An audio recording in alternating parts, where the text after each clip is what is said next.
I think this is an amazing film and really interesting. I think it's politically bullshit. Oh, yes, of course, because there's a bunch of closed-minded racist morons that represent people in the seats of power. So this is part of that conversation of like the imagined American working class that we've been doing for decades now.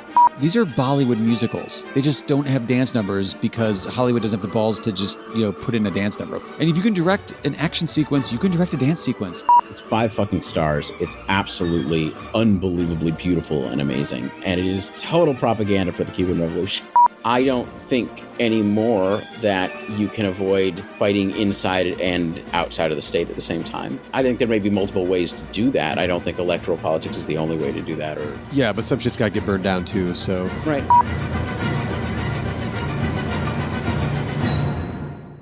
Honestly, it kind of warms my heart that somebody out there was thinking that the Watermelon Woman was a threat to like white, hetero, cis Christian culture.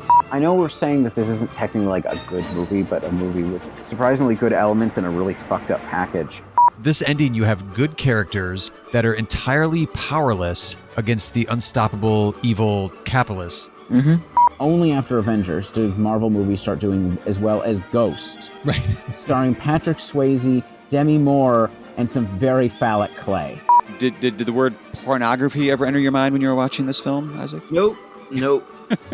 And I think it has the Politics of Cinema stamp of approval. If you want to use this as a first date movie, go for it. It seemed to have worked out for my folks. Fuck capitalism. Fuck all of this stuff. Welcome all to the Politics of Cinema. On this show, we believe films are never neutral. There's a political as well as an artistic message captured in every film, in every country, and in every time period. We're on the lookout for all of it. My name is Aaron Spears. And my name is Isaac Miller. And on this episode, we're finishing up Action April with 2 of my favorite action movies of the 20th century. Universal Soldier Regeneration from 2009 and Universal Soldier Day of Reckoning from 2012. Fuck yeah. Not to quibble, but isn't the 20th century the 1900s? I meant the 21st century. 21st century action. Okay. Yeah, 21st century. No, of this century. Of this century that we are living in. Right. And this is coming from a John Wick enthusiast, so yeah. High praise indeed. Oh, yeah. I love the Raid. I love them all. I mean, and I'm not saying these are better, but they're on the same level. Okay, let's prove it. So the Universal Soldier series, before I talked to you about this, maybe it was during the pandemic, I forget, was a series that I would have told you. I knew it went to straight to video movies for a minute. I know there's a sequel. Sorry, let's just start from the beginning. You have the Roland Emmerich original, the OG Universal Soldier, 1992. I knew of that one, didn't see it, still haven't seen it. That was a solid theatrical hit. Yeah, that was an early Emmerich, on the map. I'm a Hollywood blockbuster kind of guy. It was a July movie. It was a summer, blockbuster-ish kind of movie. And then if you would have told me maybe like 3-4 years ago, whenever we were talking about these movies, I would have been like, yeah, there was like another one and then probably a straight to video one. And you're like, no, there's like 6. And the last 2 are amazing. And I was like, that's not usually how franchises go, Isaac. 5 and 6 aren't usually the best ones. Nope. This is a weird one. I mean, here's what's interesting. I have not seen the other sequels because life is short and, the reputation is dog shit. But the original one has some interesting seeds. And in fact, I would actually suggest seeing it. It's perfectly entertaining, but there are callbacks in these that sort of make it more resonant. Okay. I mean, for one thing, and we'll talk about why, but, for instance, what is the role of Dolph Lundgren's character? Well, knowing what he was in the first one really helps. Okay. Because the basic premise of the original one is the U.S. government is taking the corpses of Vietnam veterans, reanimating them as super soldiers, and then 2 of them, one, Dolph Lundgren, who was Jean-Claude Van Damme's commanding officer in Vietnam. Basically, they both basically died in Vietnam. Lundgren had gone crazy and started like just killing people, his own men and villagers randomly, and Jean-Claude tried to stop him and so forth. This is in the first movie? Yeah. Okay. You understand? This is actually a movie we should cover for the podcast. It is Yeah. politically Well, very I mean, I think interesting. that ship may have sailed because we're doing 2 of them right now, but We can double back around. There's no, there's no reason not to. But the thing is basically, and then what they're driven by is the last memory, the last thing they felt, the last memories that they had. So this is a movie, this is a franchise which thematically is about war and veterans and trauma and the way that humans are turned into weapons. But it's still Roland Emmerich. So it doesn't really bring it on home, if you know what I mean. sure. Like he just, but Dolph makes quite a good villain, I gotta say, and you sort of see that in these other ones too. But knowing how crazy he was in the first couple ones, or the first one, Yeah. helps. They both break out of the program. There's a woman involved. The level, I mean, when we see Jean-Claude's character in, let's say, Regeneration, where he's reintroduced, it's not where he is at the end of the first one. End of the first one, he seems like he's going to be fine. But these are not movies about being fine. And then the way they go, so there was a film sequel, Universal Soldier: The Return, and then 3 television films, and then 2 direct-to-video films.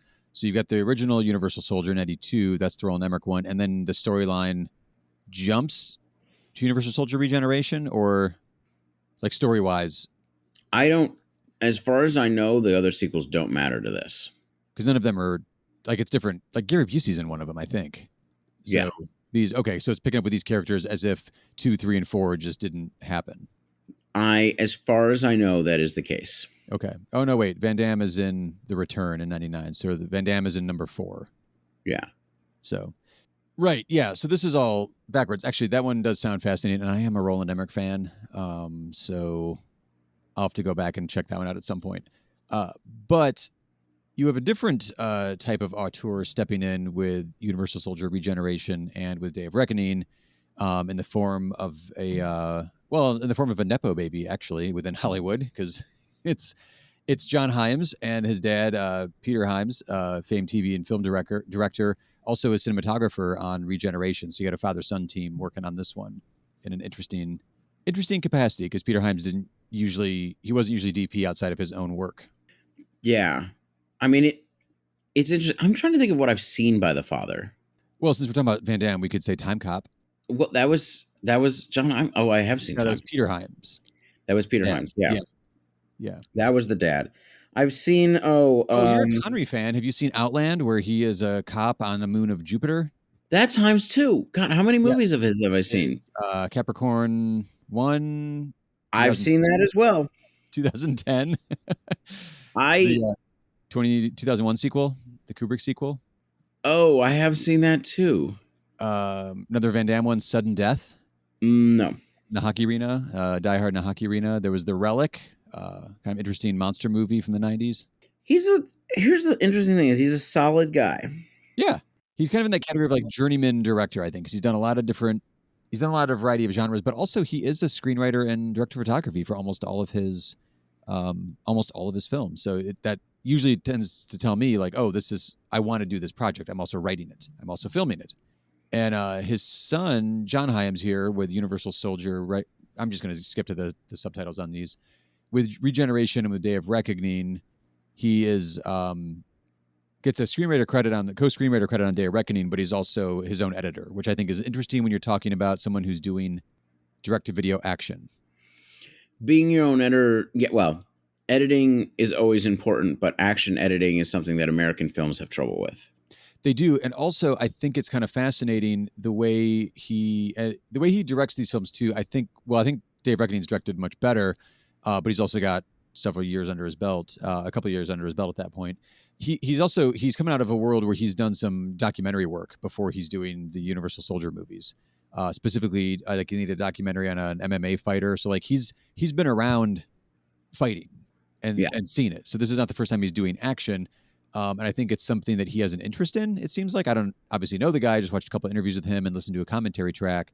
I think just being like an MMA fan or a fight fan, I guess in general, leads him to some more interesting action choreography. Although he's not the official choreographer of the action in these movies, but I think being a director and also an editor, and probably also working with your dad, who's a DP. I mean, there's got to be just casual conversations even going on when you're both in the same industry, and working on these teeny tiny budgets to crank out adrenaline-filled action movies.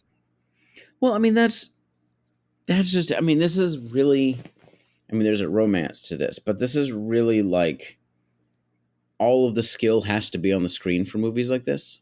Yeah. Because, you know, your budget is nothing.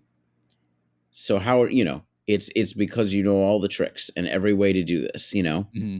You really, you know, you have to really get it, but it is also, but action allows this to work, I think, in ways, or martial arts movies allow this to work in ways that some others don't, because also you have human special effects.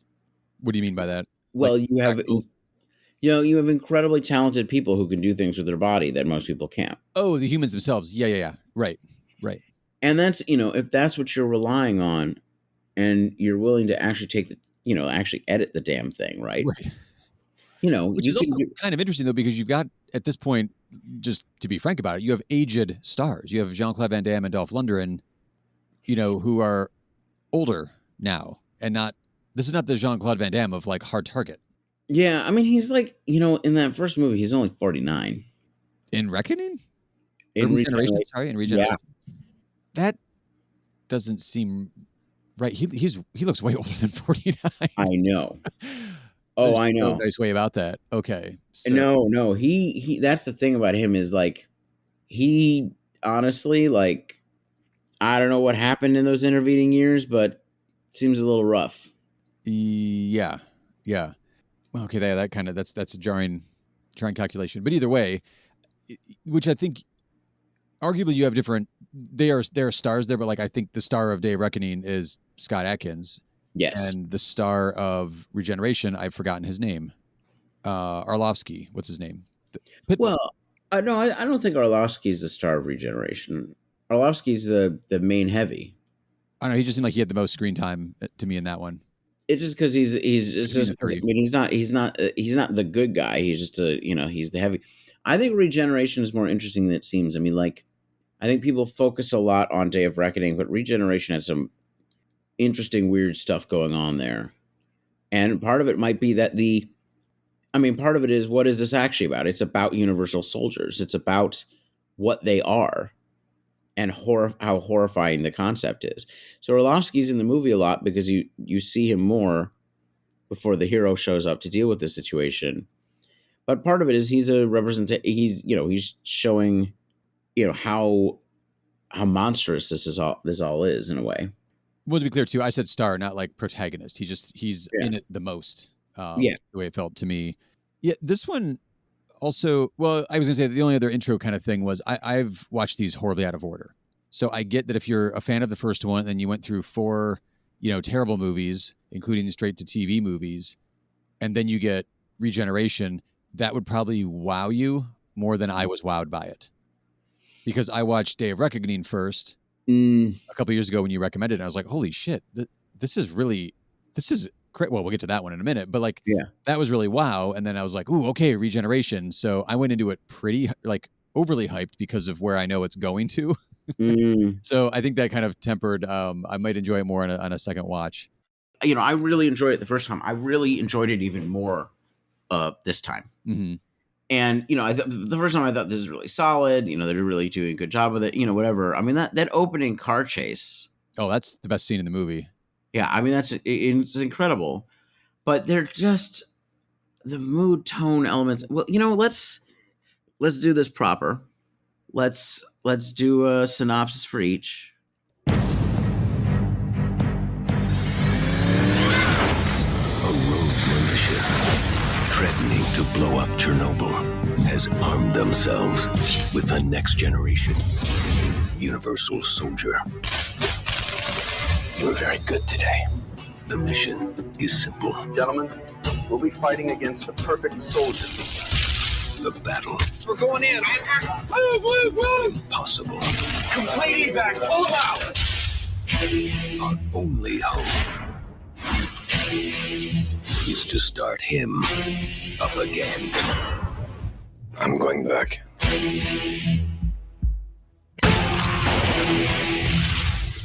I'm going to fight. But standing in his way, not one, but two. Been over this all before. This time, Andre the Pitbull Arlovsky and Dolph Lundgren again take on Jean-Claude Van Damme in the final showdown. Universal Soldier Regeneration. That couldn't be more of a straight-to-video trailer. It really is. Still has like the trailer guy voice. I mean, it is. Well, it is the trailer guy voice, and it's and it like kind of describes the plot. Well, yeah, I mean, they're I don't know, what did it say? Like a rogue terrorist group? Like they have a pretty specific purpose, right? I mean, part of it is it's a group from a separatist of a made up region of the Russian Federation, a separatist group in which has recently been taken over by the son of its original founder. So, they start off by kidnapping the children of the Ukrainian prime minister and taking over Chernobyl and holding, basically, threatening to blow up the reactor, which is a little bit too timely. Little bit. Yeah, and they want like their like prisoners of war released, and they want a free and independent state for like Pasan, or like some, like you said, some made up country, some made up little breakaway section. But that's a pretty solid setup. And then I think the movie, maybe I wasn't paying close enough attention, but then you get the Universal Soldier crew from the United States working with some non-governmental agencies, I guess. I wasn't really sure on who was coordinating this this effort to get the hostages and take out the terrorists. Didn't seem like it was like the Ukrainian army. Well, part of what it is that basically the Americans kind of take over quick. Yeah. So it basically ends up becoming like this American Universal Soldier included unit trying to get the terrorists out. So what we discover, I mean, part of it is the Ukrainians calling the Americans, in part because they realize that the reason this kidnapping is pulled off is that there's a Universal Soldier involved, which is a little over the Ukrainians' heads. And well, it's not like the American scientists have a good handle on it either. No, they don't. Kind of a horror show. So part of it is, what it turns out is that the separatists have hired a former scientist from the Universal Soldier program, which has now advanced to the point at which they're starting to clone, right? They're actually, it's not like the older generation is just the corpses of soldiers, but now they're starting to sort of clone soldiers and create their own death machines here, their own perfect soldier machines. And so this scientist has gone rogue, and his own issues. I mean, his plan is to create an army, and I don't know.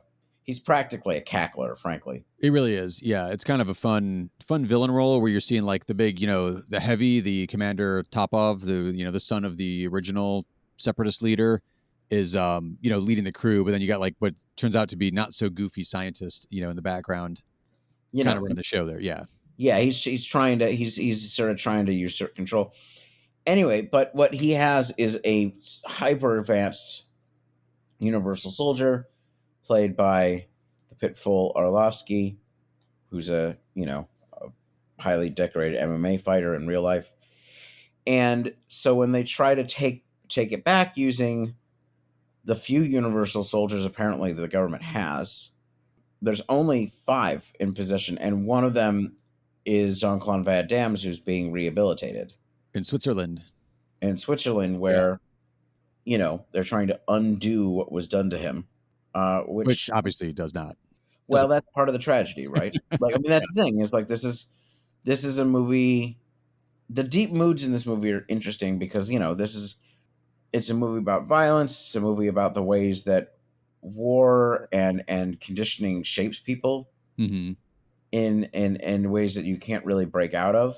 And I think there's also kind of a Hollywood metaphor here, where like you see Jean-Claude Van Damme and like he's in rehabilitation with this Emily Joyce, I forget her character name, like she's a psychiatrist or trying to rehab him, and she's going through like psychoanalysis and then like going out to lunch. There's all these scenes that are just like, yeah, this is what normal people do, but it's boring when you see Jean-Claude Van Damme like talking to his shrink and going out to breakfast.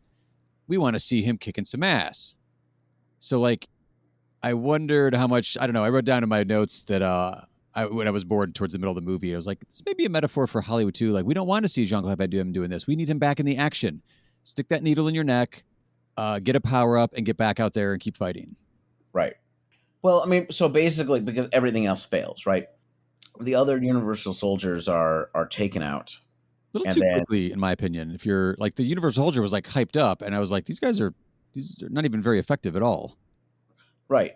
I mean, they really don't stand much of a chance against the Orlovsky one, which is, to show how dangerous this model is. Sure.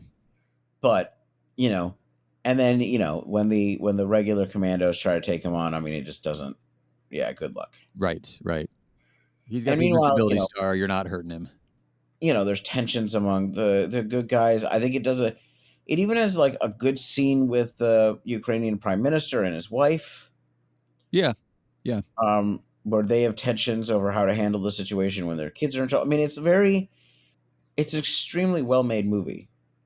The action is well shot, well placed, well choreographed, and brutal. It's heavy stuff. It's not necessarily super fancy. Most of it's relatively realistic. I would give a shout out as well, because I watched it at my larger screen here in the basement with surround sound. Great sound mix that adds to the violence in this one. Like there are really, there's no other way to do than to be a little gross. There's really wet sound effects when people are getting like shot or wounded or slashed. The knife sounds like going through skin. There's a lot of stabbing at a few points in there. And the amount of like punching and falling and heads through walls and whatnot, there's a lot of like hard bone crunches as well. And that really kind of adds to the violent texture of the movie. Yeah. Well, and it's got a good synth. It's got a great synth score. Like it's got the music is deployed really well to create mood. I mean, this is a movie. I mean, part of it is like it's a tragedy, right? Like Jean-Claude's character is slowly being rehabilitated with setbacks, including attacking somebody in a restaurant. But he is, making some. He's trying, and what actually ends up happening is that there's no way out, right? Like this isn't going to get reversed. Right. And what's shown is that, unlike the other Universal Soldiers, which are just sort of drones, he has an awareness of what's going to happen to him. Which they give to Dolph Lundgren's character in this one too. Yeah. Well, both of them in the original did as well. Okay. I mean, that was the thing. Yeah, there's like baseline questions they ask, and you're supposed to say yes, no, and then the doctor's like, wait a minute, he didn't answer that one right. Meanwhile, Pitbull, the new guy, the new prototype, is like, that's all he does. Well, and so, and part of it is that our mad scientist has created chips that mean that the new model Universal Soldier can't attack any of the Separatist troops. But he's also created a clone of Dolph Lundgren's villain from the first movie. And that's his insurance, since there's no protection against that one. Except that's really stupid because the first version of that broke out. Yeah. And the lines that so part of what happens is he activates it, and Lundgren just murders him, murders others. Yeah. Starts working his way through, and it's basically is like pure deranged PTSD. His language, what he says. His lines are legitimately haunting. Mm-hmm. When you start going through it. Like you realize, I think, so this is what I love so much about this. I mean, here you are in this decaying, in Chernobyl, which is probably in some decaying factory somewhere is where they shot this. Yeah, Bulgaria, I think. And as you do, and you just get this overwhelming feeling of tragedy, of grind, of something that doesn't have to happen being, what happens.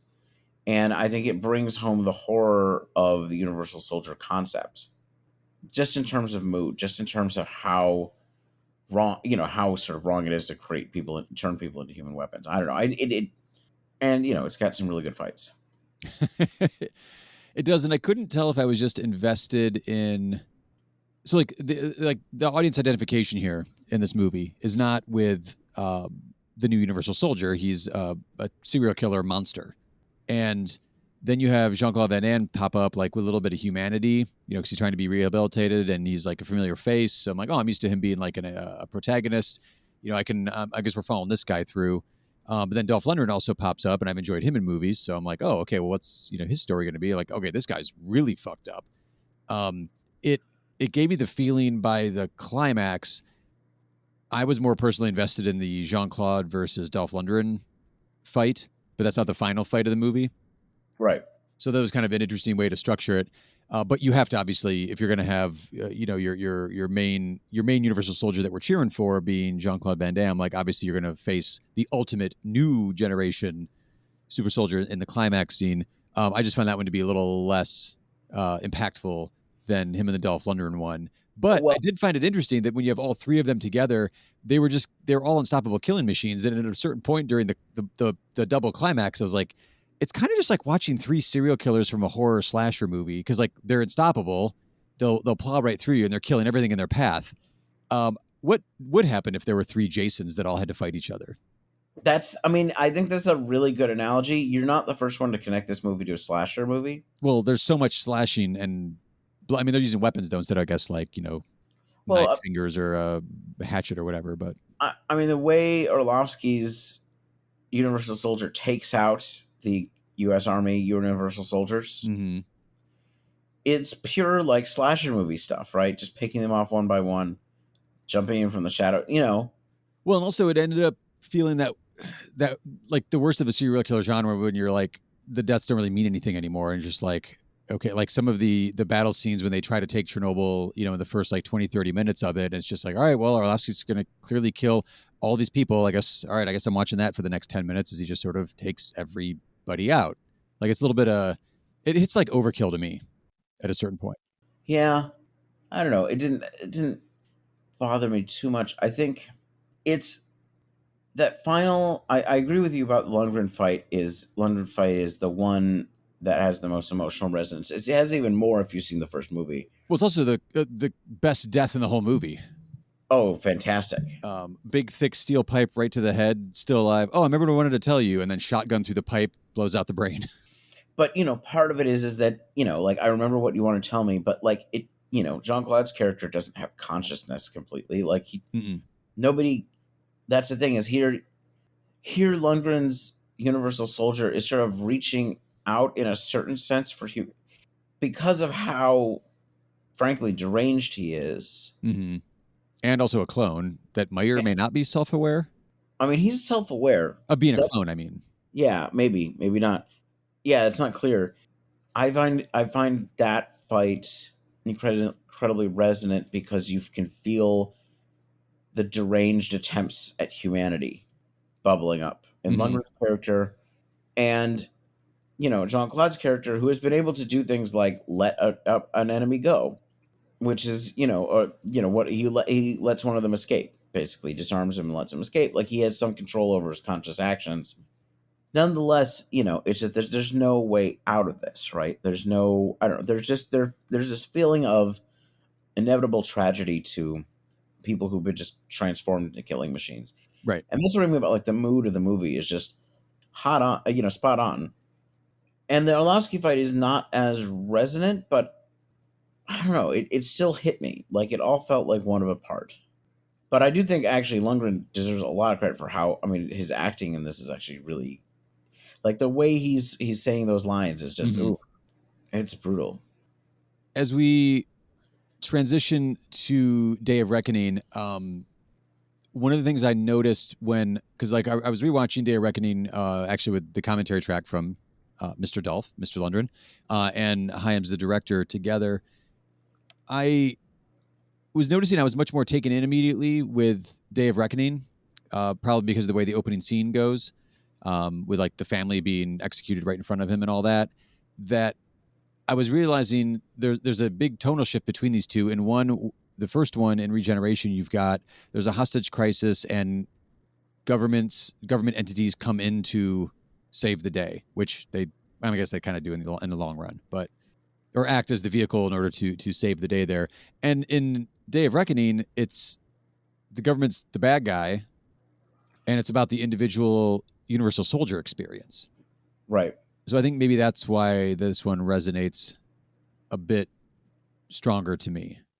I mean, I think that, Day of Reckoning, yeah, I think it is thematically more interesting and deeper, more varied, and does so through structural things that are a lot more interesting. Mm-hmm.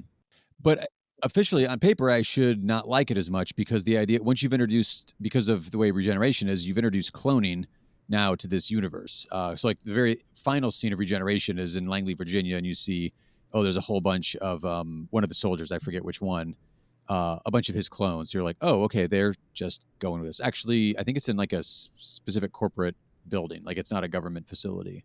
Well, it's the end of Regeneration. Right, at the end of Regeneration. So now when you get to Day of Reckoning, you've got, people can be cloned, introduced into it.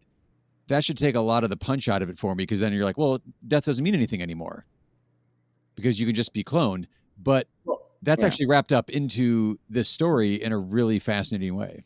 It is wrapped up. Yeah, no, that's just it. It's wrapped up in a very interesting way. The end of Regeneration, you see the images of sort of the main identification soldier, right? In some ways, almost it started to move into the role of sort of like the identification human lead, except that Orlovsky's character kills him. Yeah, and it's too late in the game to introduce that character in Regeneration. Like he does go in and he gets the kids more or less out to safety, even though he doesn't make it himself. But we see a bunch of his clones by the end. So you're like, oh, good, one of the good soldiers is being cloned. But wait, cloning's a horror show. Well, right. I mean, part of it is it's a reminder that you can't quit, you can't die. They'll bring you back. Yeah. You're always going to be a killing machine, even in death. And there's no such thing as death anymore because we can clone you. Well, kind of. I mean, the clones are not you. Well, as far as us watching the movie goes. Yeah. Again, Dolph Lundgren mentioned earlier, pipe to the forehead, shotgun through the pipe, brains blown out the back. He's back in the sequel. Death doesn't really mean anything. Well, but I mean, yeah. Let's talk about Day of Reckoning, because part of it is that we deal with the dynamic of the cloned Universal Soldiers, and it's pretty fucked up. It is, and I think that's why I really like this one a lot more. Also, I just Scott Adkins, I think, does a crossover from being a martial artist to an actor better than Pitbull does. And he's our main through-line character here, and he doesn't know what the fuck is going on, and neither do we, because we're just jumping right into his life, and we've never met this guy before.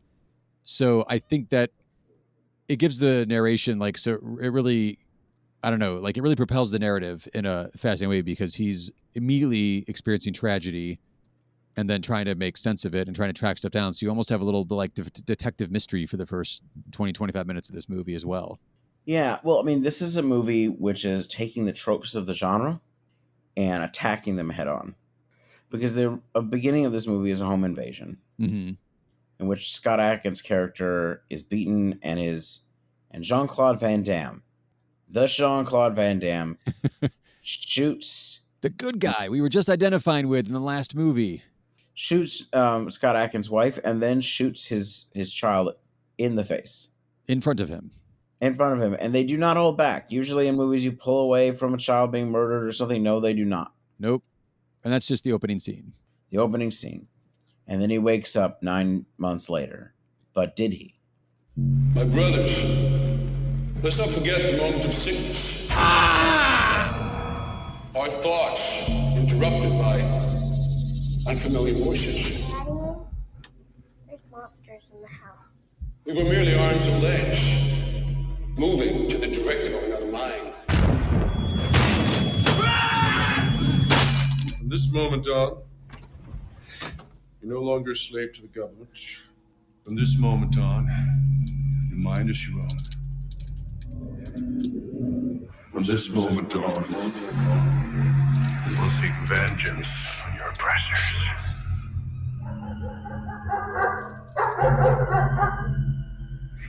Freedom is yours.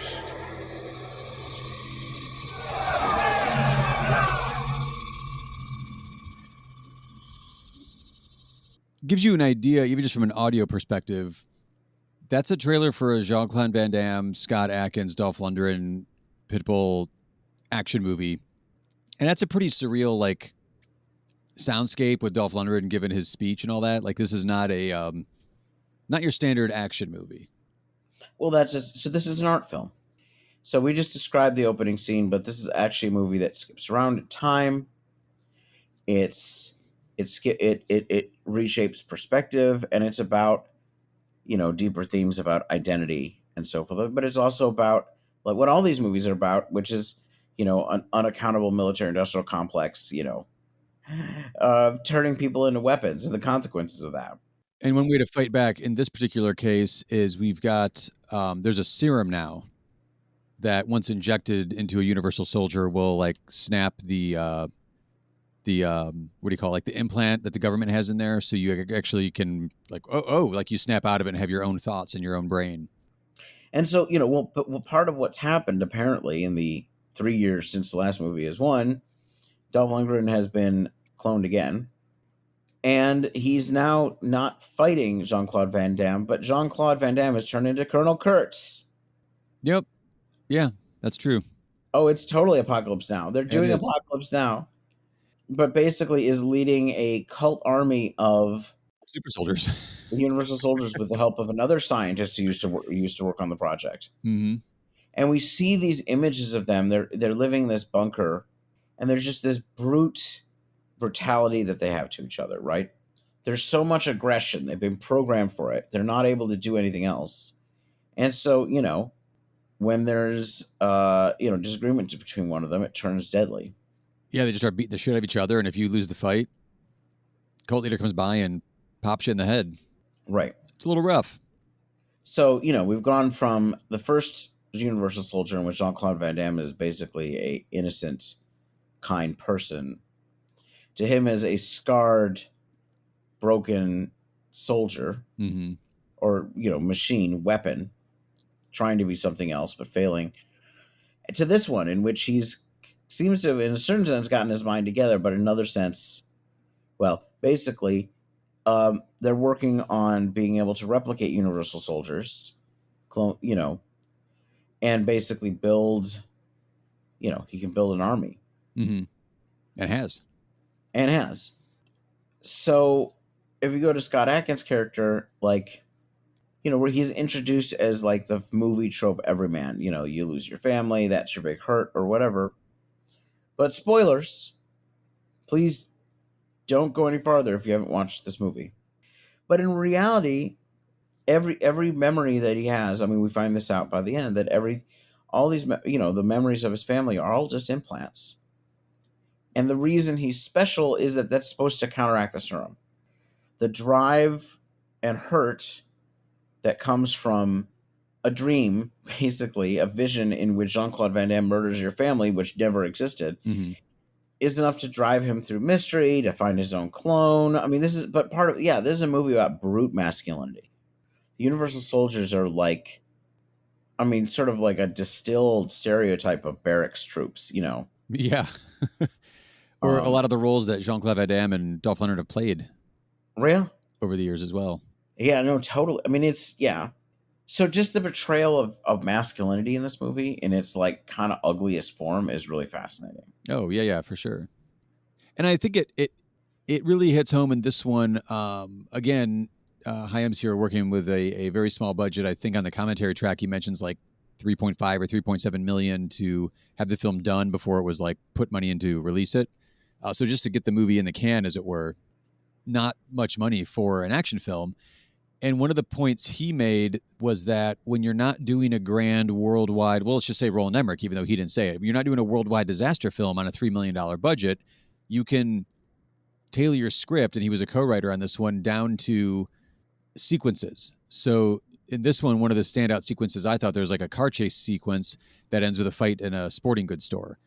that's not generally like big summer blockbuster kind of scenery, but like the way that the intensity that they film it and edited it and score it and then also act it and choreograph it, it's a wild ride of a car chase scene, which was a great car chase scene, and then a fight in a sporting goods store, which doesn't sound that interesting until you realize like, oh, now we're using aluminum bats. Now I'm throwing a bowling ball at you and I'm so strong I can punch and shatter a bowling ball.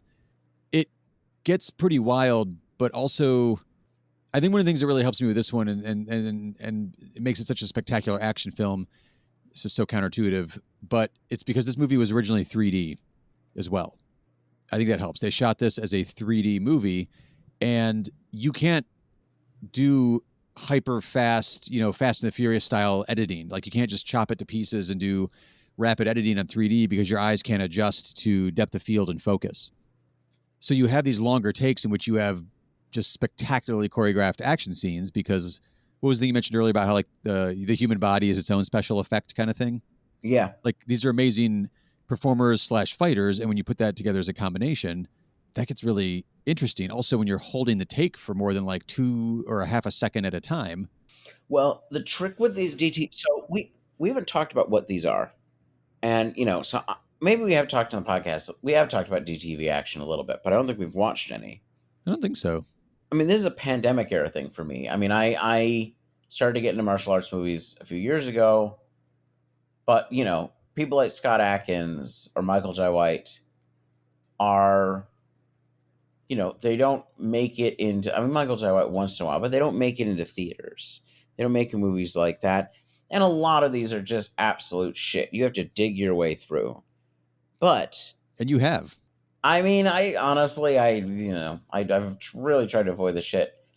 But basically these are pound for pound on average until the John Wick series started coming out, the best American action movies out there. Because when you don't have a lot of budget, but you've got directors who really want to put the work in and know how to shoot action, you can do incredible stuff. And, part of it is someone like Atkins or whatever would have been a massive star in the 90s or late 80s. Oh, yeah. But because martial art, the martial arts movie boom of that period is long gone. Right. Yeah. He's just not a household name. I mean, we could have had an 80s Cynthia Rothrock, Michelle Yeoh, Scott Adkins, Donnie. Oh, my God. Just picture that like amazing mega production you could have had in the late 80s with Scott Adkins. Yeah. He's known for his kicks. He's just, there's a certain level of grace in his movement that you just don't kind of get almost with anyone else. He does some moves here where I don't even know how he pivots off a hand and he's flying through the air and he grabs somebody by their neck with his legs and then spins around and he ends up on it was like a ballet move. Yeah. It's wild. He's incredible. And there are people who are as agile or as flexible or what have you, but there's something about the way that he moves. Mm-hmm. He's just next level. So he's sort of the king of these spaces. But the biggest movie he's been in is John Wick 4. Right. Where he gets put in a fat suit and has honestly one of my favorite fights of all time in a movie. Crappy politics. This isn't surprising. I mean, here's the other thing. I mean, I'm not deep in this world, but in John Wick 4? No. I mean, Scott Adkins, actually. Oh, okay. I mean, I think, one of the things is action movies and action movie stars tend to be the most right-wing parts of Hollywood. Like, it's less insipid liberalism and more like, just kind of reactionary, which when you watch action movies, it's not that surprising. And then MMA has sort of the MMA world and certain parts of the martial arts world. Well, let's say the MMA world, which is sort of, Atkins doesn't, he's now, everybody does, Brazilian Jiu-Jitsu and you have a balance, whatever. He comes, his main, he knows a lot of martial arts, but his main thing is Taekwondo. But it's, there's, I don't want angry people saying, oh, it's not this, but it's like there's ties to sort of right-wing stuff. And so it's not surprising, unfortunately. Right. But anyway, it's so watching him here. Yeah, he adds a lot and he can act. Yeah. I mean, he didn't actually, I think he always wanted, he was never going to be like a professional fighter or something. He always wanted to be an actor. So he went into this for that. But of course, the tricky thing about being one of these guys is it's very hard to not be viewed as a stuntman. And there's a huge amount of stigma in some ways around stuntmen versus actors in Hollywood, which is crazy. I mean, the director of John Wick, Chad Stahelski has been, saying there needs to be Academy Award for stunts. Oh yeah. It's insane that there isn't an Academy Award for stunts. Yeah, and Atkins seems like he has. I mean, there's some years where he's got like 5 movies to his resume that year. Oh, he does everything. I mean, that's the thing, is he does all the. I mean, the thing is this. I mean, if you're interested in Atkins, I can suggest, the high level ones. He's got a few. I mean, I think he's got a few masterpieces under his belt, but there's some real shit. So he's as we said, he's really the star of this, whereas our previous sort of star has actually become sort of a mysterious cult figure. I mean, it's a very daring move, actually. I mean, this movie is nuts. How the hell is this made? How the hell did they get away with this? This is, I mean, we this is like, I'm not going to say it's at the level of like, I don't know, Ganja and Hess for like, what were the producers doing while this was made? But you know what I mean?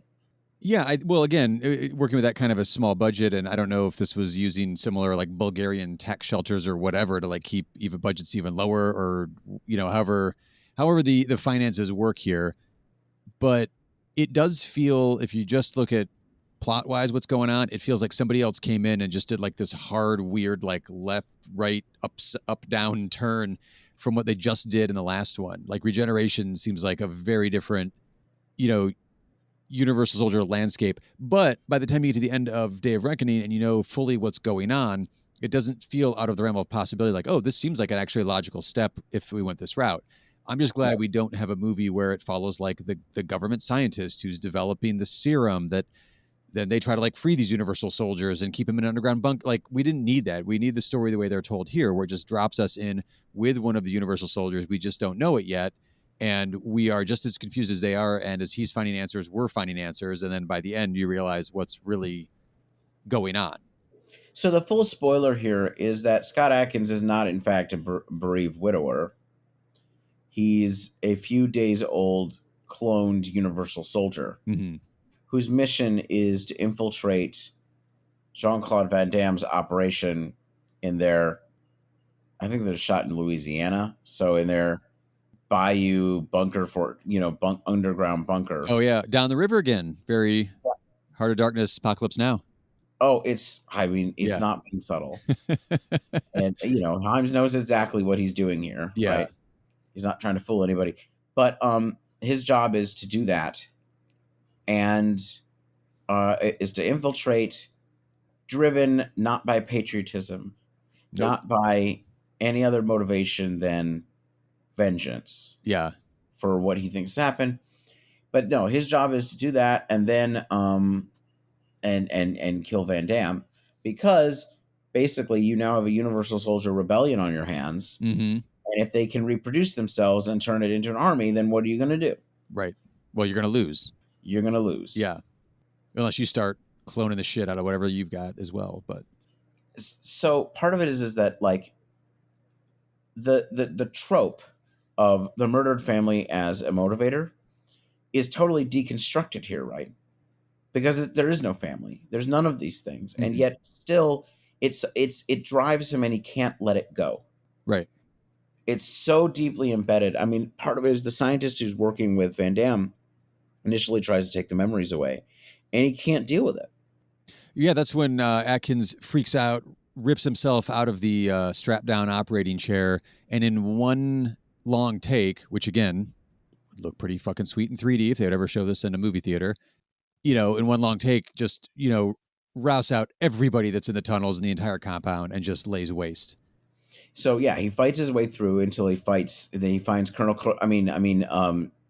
Devereaux, Jean-Claude Van Damme, who now has his face painted, and I want to understand the symbolism of this, half white, half black. Like top and bottom half, yeah. Top and bottom half, which... I just thought the symbolism was I'm crazy. I mean, I think it makes him more Kurtzian. Yeah, I mean, it almost looks like shots from Apocalypse Now with the shadows over, over his over his face. I think that might almost be what it is. Yeah, here's the shadow, and here's where you can see me. I mean, it's just incredible, and they have like an amazing fight. Mm-hmm. But it's also the psychology of what's going on, right? Because Devereaux is trying to break through. Yeah, and Devereaux's not the bad guy here. No, the government is. I mean, part of it is this: you have these killing machines. That's not really good. No, they aren't either. But I meant from an audience perspective, we don't know yet that he didn't kill Atkins' family. So you're actually cheering for Atkins in this case. Also, there's like this interesting machete fight between the two, where by either grabbing it or getting it stuck in their arm, they're able to like get the machete away from the other person. It's so brutal because the sound design of that is so wild. It's getting stuck in each other or other things, and then so like they're almost handing off this machete. Great bit of choreography. No, at this point, Atkins does know. He knows that his family didn't exist. I thought they revealed it at the end when he's talking to the guy at the minivan. No, I think he finds out before. Okay. The guy in the minivan explains the whole plan, but I think he knows before, and that's part of what's going on. Oh, because they're trying to remove the memories. They're trying to remove the memories. Yeah. And basically, Devereaux basically, or, Jean-Claude Van Damme is basically, sort of, there's a certain fatalism to the situation, right? I mean, he doesn't, in the end, Atkins wins and kills him, but actually it's because he lets him. Yeah. Because there's this endless cycle of Johns coming. Yeah. Of Atkins coming to kill him. And he basically... Which is inadvertently maybe making him think he needs a clone army or Universal Soldier army to stay alive. That's a good question. Like, is it an arms race between? Is there an arms race going on here? But I think what's interesting about it is that, like, part of it is there's some subtle things being played about, like the nature of memory and what motivates us. Yeah. And so, and I think you could read an analogy to the ways that soldiers are both brutalized and turned into weapons and then lied to about their motivations. You're protecting your family. It's right there. Also, we're getting revenge. Yeah. Also, the motivation of family or country is the subplot for the Ukrainian prime minister in Regeneration between he and his wife. He's saying like, well, there's something bigger than just our family here. And she's like, if you don't get our kids back, we are done. Right. No, that's a really good point. So yeah. It's a theme that Hyams here, I think, is noting and playing with, although obviously much more effectively and forwardly in the script in this one. I mean, I would say watch. I mean, if you get a chance, watch it. Watch Regeneration again, because it is not on this level, but I think this level is really fucking high. But it's actually really good, and I think I think for everybody, it just gets overshadowed just because the next one is just like, what the fuck. So like, yeah, but no, I think he knows, and he still can't let it go. He feels things so deeply as a motivator. Well, it's the only thing literally he's programmed to feel as well. So it's actually kind of an interesting human connection for him to hang on to. Yeah, it's the only thing he's programmed to feel, which then goes back to the original Universal Soldier concept, even though he's not like original Universal Soldier, where the only thing motivating them is the last thing they felt. So in the first movie, in the first Universal Soldier, Luke Devereaux wants to go home because that is the last thing he felt. Yeah. And if I remember correctly, I could be wrong, I believe Lundgren's character wants to kill people because that's the last thing he did before he died. Well, that explains a bit. And the last thing Scott Adkins' character, felt was the tragedy of his family being murdered in front of him. Which is all part of he's special among the Universal Soldiers because of this. Because they realize that patriotism or none of that's going to motivate here. Right. But this will. And does, and it's effective to the point where it may just bring everything down. It may bring everything down. Because by the end of the movie, he's making his own clones and sending them into the government now. Well, that's just it. So Devereaux basically realizes if he allows Scott Adkins or John to kill him, that will end the control the government has over him. If he's sacrificed at his own altar right there in front of his big question mark weird symbol thing for his cult, then the power of John will be unleashed. And I mean, they'd be going to the same ends in the long run. It's just that he takes out Devereaux first because of how strong that memory is. Right. Well, and part of it is the drive for revenge then moves. Right. now I'm got that guy, and I'm going to take out the government who did this to me in the first place. Right. The government killed my family. And that's where I wish the series continued, but it has not yet. I really swear to God, if they did a sequel that is at this level, that would be... Well, at this point, they could go back into theaters, I think, because the John Wick fans would be ready for it. Maybe. They're definitely finding these movies, for sure. These are not obscure action films of the last 20 years. I mean, this is a cult movie. This is a cult movie, but like, yes, I think it's pretty findable. Oh, yeah. And if you look up a Scott Adkins list, it's up there. I mean, I think most don't quite like, this is as much an art movie as, if not more than a lot of them, as anything we showed at the old indie theater that we used to work at. Yeah, there's a lot of really predictable World War II dramas and proper British adaptations that aren't that arty that played there. But also just that this is like a movie with deep themes. Oh, yeah. And wild strobe effect. I mean, it's got God. Midnight Cult movie just written all over it, I think. Yeah. The level of brutality here. Oh, my God. Well, I mean, so this thing is, let's talk about genre-wise what this actually is. So this is, yes, this is what brings home, these last two movies are finally what bring home the potential of the themes of the original Universal Soldier in terms of critique of militarism. Could I just say, like, I mean, I was sort of the hyper masculinity of this movie, which is extremely obvious. I mean, you basically, women are primarily prostitutes and strippers, sex workers. There's a lot of violence there.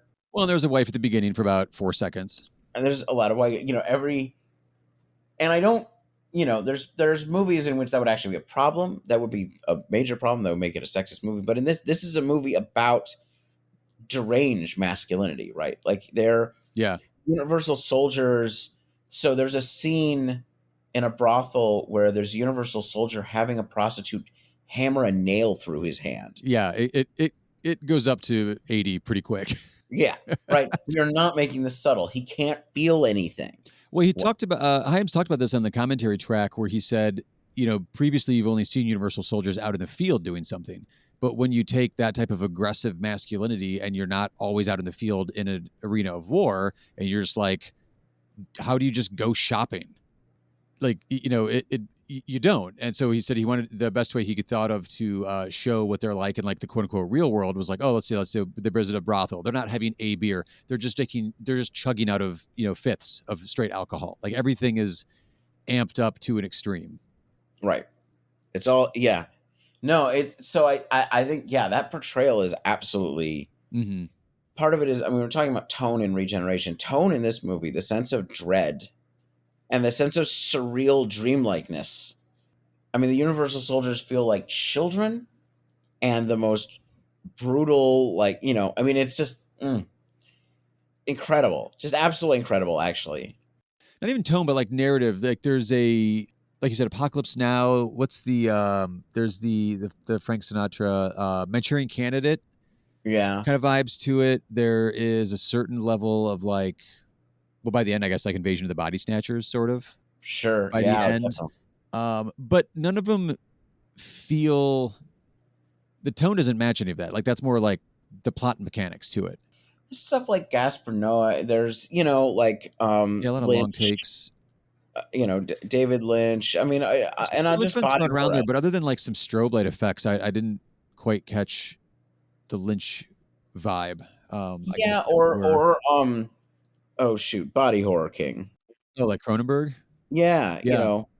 And I did like. I mean, again, the idea of stakes come up. If you're clonable, and granted, he doesn't know he is a clone, but if you're clonable, then like your character being killed in the first 15 minutes doesn't really mean anything necessarily. Although they don't do that.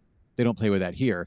But there's a point when there's like an hand-to-hand axe battle in his apartment, in John Scott Adams' apartment, and he gets a few digits chopped off with an axe, and then he chops off the half of a foot from his assailant. You're like, oh shit! Like there's the level of brutality is upped, but also you're like, yeah, you're fighting somebody with an axe in your apartment. Like there should be some injuries to deal with here. I like that there were stakes to it in that way. Like it felt dangerous. Absolutely. It feels dangerous throughout. So, but the thing is, if you're cloned, that doesn't mean it's you. Like that's part of it. Is all the clones are different. Well, okay, that's not true. Scott Adkins clones are different. Well, they keep it pretty simple. Like you're going for revenge. Let's not complicate it here. But interestingly enough, Dolph Lundgren's clones are basically always just kind of him. Yeah. Well, he's getting a little more like in Regeneration. You had him like not answer the idea of like, do you think about your future or the fate of humanity or whatever? He didn't answer that question right. So you saw, oh, he's become a little self-aware. Here, he's doing full on like rah philosophical, inspire the troops kind of speeches, which is really, really fun. You're right. He's not deranged in this movie. He's pretty deranged. But all right. He's like deranged philosopher now. Well, it's that he's now the second in command of the cult. And people are listening to him. Right. Yeah. So there is a scene. I mean, part of London, I said this in the previous one, he really gets to show his acting chops in this. Yeah. And he's clearly having a lot of fun. And actually on the commentary track, Hyams asked him like, oh, what did you think when I first sent you the script? And he's like, well, it was pretty out there. And I guess initially they went farther into like cloning shit. And Dolph Lundgren was like, I kind of like the Universal Soldier thing. Can we maybe like put some of that in the Universal Soldier script you just sent me? Hyams said he had his main character not say a single word throughout the whole movie, which I'm guessing is John, the Atkins character, if that was the character that was there in the first draft. But like he was really swinging for, I don't know, something. Your main character doesn't even speak the whole movie? Kind of interesting. But yeah, Dolph seemed to be, he was mentioning how much fun it was like working with this story, but also like getting to like command a scene because he was also doing I think it was Expendables 2 around this time period, and he mentioned how that's a totally different, like it's also an action movie but a totally different way to shoot. And one is not like one's more fun than the other, but he's like, one you're working with a choreographer and he's get to do this great tight hand-to-hand combat with Atkins. He gets to speech to the troops to get everybody's blood pressure rising and rah everybody, and that wasn't necessarily what he was doing on the set of the Expendables. It was, we need a one-liner here and fire this gun here and then call it a day. I think we can say that which one he enjoyed more. Well, I'm saying he didn't. I'm just saying. Yeah. Reporting on the tone. Yeah, no, from what I know about Lundgren, it doesn't surprise me. It's like, no, this is more going to be his bread and butter. He's going to want something where he gets to do something. Yeah. Although, to be fair, he did say it was really fun because he's obviously very good friends with most of the people in the Expendables. So it's one of those like almost Adam Sandler style movies. You're just hanging out with your friends making a movie now for a month and a half. Yeah, it's the the tax shelter movies. Not exactly pleasant, but like, part of it is he gets to really, he enjoys the choreography and, he enjoys getting into it.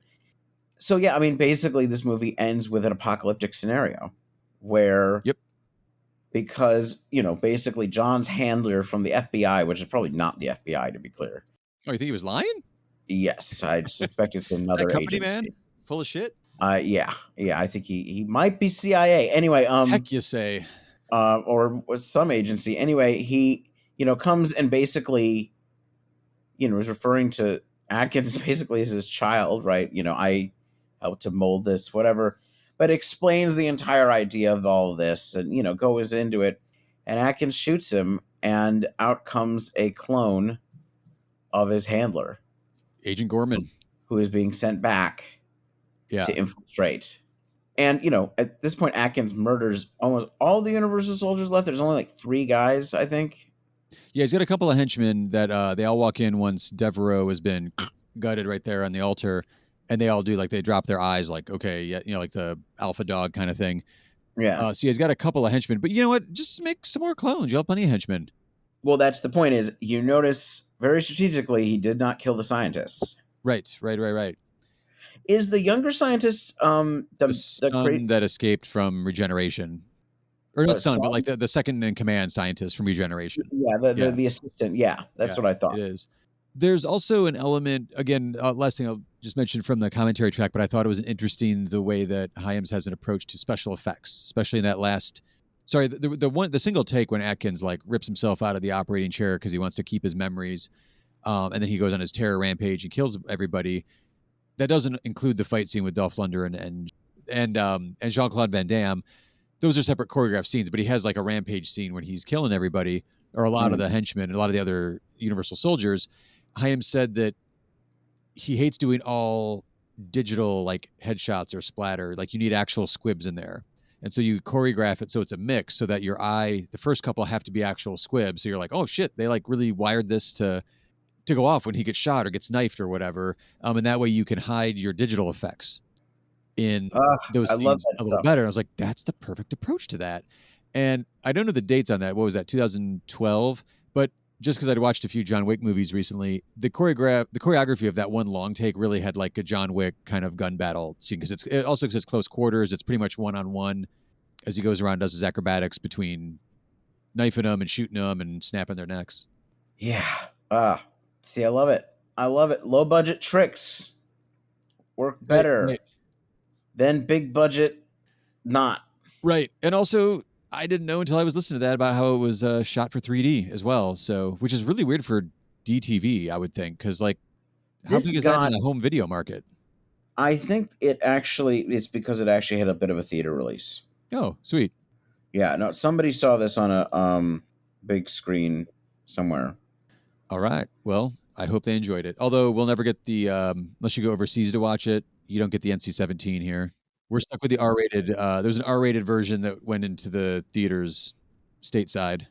Wait, there's an NC-17 version? There's a more brutal. I assume, is it more sex or is it more violence? Where would the sex be? Oh, I guess in the brothel. Yeah. I was thinking of Scott Adkins. I'm like, they have no tender moments together. She is killed in front of him immediately, Isaac. Well, there is the character we haven't mentioned at all, which is his previous clone's girlfriend, who is a stripper, and she's because she's one of the sort of guides that helps him back toward his memory. Mm-hmm. So maybe, I don't know, probably not. Yeah, that did seem kind of it was along like the mystery lines when he's trying to figure out who he is, but once he kills his other clone, she kind of helps pull out the government implant in his neck, and then is kind of like, I'm taking the car, I'll see you later. Well, it's like, I need to get the fuck out. I thought I had an abusive boyfriend. What I actually had was oh my God. My boyfriend just murdered his clone. I'm done. Well, actually, clearly sorting out some stuff. The clone of my boyfriend just murdered my boyfriend who just tried to kill me because he's a deranged clone. Right. Yeah, a lot of layers to that onion. Her emotional trauma in this movie. I think it's a reasonable thing to just fucking get that out of there. I'm out. Yeah, for sure. Yeah. The NC-17 version runs 32.88 seconds longer. 32.88. Yeah, this is. But I still want to see that. That's some. I do too. I'm guessing it's just the brothel scene, and there's like more graphic sex, which is not the erotic kind. So. It's not. That is some of the least erotic. Yeah. This side of a Gaspar Noé film. It is. Well, that's just it. That's sort of what he's doing here. Excess. God, but it really. So here we have this genre mashup, right? Like horror, body horror, martial arts film, science fiction, drug film in a certain way. I'd say strobe lights, and when Dolph Lundgren turns into Van Damme and people's heads. Yeah, pretty wild. It's yeah. I think it's a pretty remarkable piece of work. It's actually one of my faves. Period. And if you go on Mubi, right, which is for art films, yeah, you will find like 5 articles on this movie. Oh, here's a random tidbit to throw in as we wrap up that I just now saw when we were discussing Regeneration. Victor Ostrovsky, the screenwriter on that, former Mossad agent. Oh, wow. Not sure what maybe needs to be unpacked there, but... Yeah. I'm sure there's plenty of fuckery here. I don't know. How many people have you tortured? I don't know what his assignments were, but just thought that I was just going through Wikipedia. I'm like, see some background on names I didn't recognize. I'm like, oh, who's the screenwriter? What? How many children have you interrogated? Well, he's written 2 books about his time in the Mossad, so you can read the fictionalized version and find out. Probably not find out, actually. I think it's also maybe one of those things that goes back to, I don't know, like the dawn of filmmaking, where when you don't have everything you could use to make your large-scale action movie about a big science fiction topic with all of these highly skilled fighters and actors, and you don't have Michael Bay money, you get creative with it. So you get like a long takes climax fight in an underground tunnel where the cult has set up an operating room that they're currently working on your brain. I think you're forced to be more inventive, and I think that usually ends up creatively working in really interesting ways where you get people saying, it's one of the best action movies of the new century. So also, I think most of the time it doesn't work. Most of the time there's billions and billions of cheapy, you know what I mean? Oh, your DTV catalog?